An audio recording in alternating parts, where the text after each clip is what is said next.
Nous avons eu à ressortir, à évoquer un certain nombre de problématiques qui sont communes, qui nous sont communes dont la majorité, en fait, nous sont communes à toutes.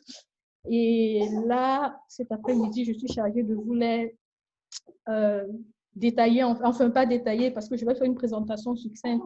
Si jamais il faut les détailler, je crois qu'on va fêter Noël assis derrière nos ordinateurs, parce qu'il y en a une myriade. Donc, je vais essayer de faire une brève présentation. Alors, je les ai regroupés en différentes thématiques, en fait. La première thématique, c'est l'insertion sociale et l'employabilité. L'un des freins que nous rencontrons pour notre insertion sociale et beaucoup plus pour notre employabilité, c'est l'alphabétisation et, comme le disait Madame Beloki tout à l'heure, le problème d'accent. Pardon. Lorsque nous ne maîtrisons pas la langue, en fait, les seuls métiers qu'on nous propose, c'est ceux qui usent énormément le corps. Et ça fait que nous sommes épuisés, même lorsque nous rentrons le soir, on n'arrive même pas à nous occuper de nos enfants. Et un autre des freins que nous rencontrons, c'est notre origine ou pourquoi pas notre couleur de peau. Parce que ces deux éléments, comment dire, déterminent souvent le type de poste que nous sommes amenés à occuper. Et par ailleurs, certains d'entre nous, après leurs études en fait en France, ont décidé de rester pour trouver du travail. Mais là, on se retrouve dans une sorte de boucle infernale en fait, parce que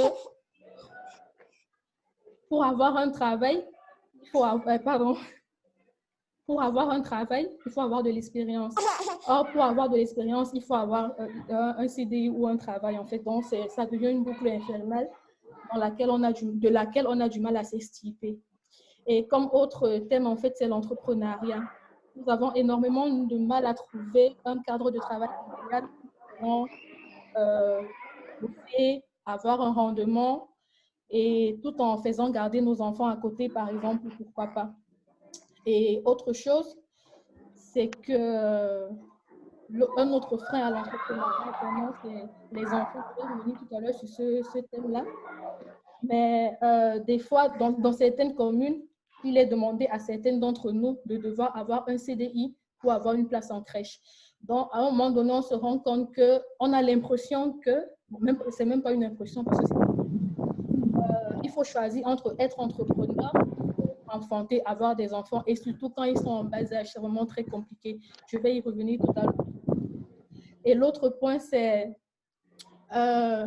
le contexte d'urgence financière dans lequel nous nous retrouvons souvent, parce qu'il est très difficile d'entreprendre lorsqu'on est dans un contexte d'urgence financière, surtout pour les femmes seules, où il faut, comment dire, subvenir aux besoins des enfants. C'est vraiment une chose très compliquée pour nous. Comme autre thème,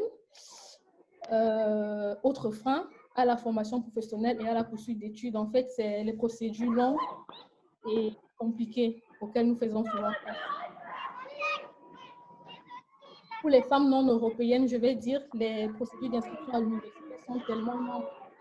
Il faut s'y prendre environ 10 mois des fois à l'avance, sans compter l'augmentation des droits universitaires qui a été décidée cette année, je pense, pour les budgets.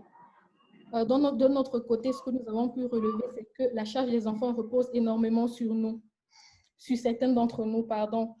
Et cela nous freine énormément dans notre quête du savoir. La situation de certains d'entre nous qui sont mariés est, je vais dire, pire que celles qui sont célibataires, parce qu'en plus de gérer le stress et l'énervement généré par le conjoint qui est un peu je m'en foutiste de ses enfants, il faut gérer tout le reste aussi. Et aussi, parlant justement de ces conjoints-là, dans certaines, je vais dire, de nos cultures, certaines de nos cultures sont des freins à nos projets parce que, je ne sais pas, peut-être c'est de la jalousie ou alors c'est un ancrage profond dans cette culture-là, entre guillemets, qui veut que la femme soit toujours inférieure à l'homme.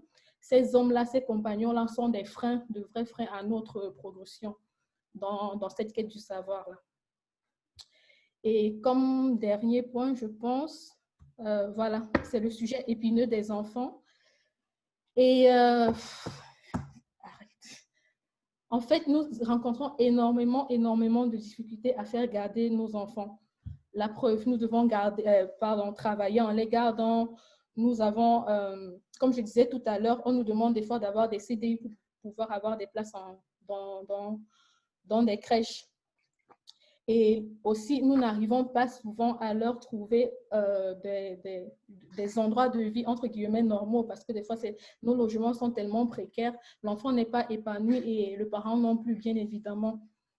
Donc, voilà, en gros, les différentes problématiques que nous avons pu évoquer. Et comme vous pouvez vous en douter, nous ne nous sommes pas contentés de nous asseoir et de nous plaindre de nos différentes situations.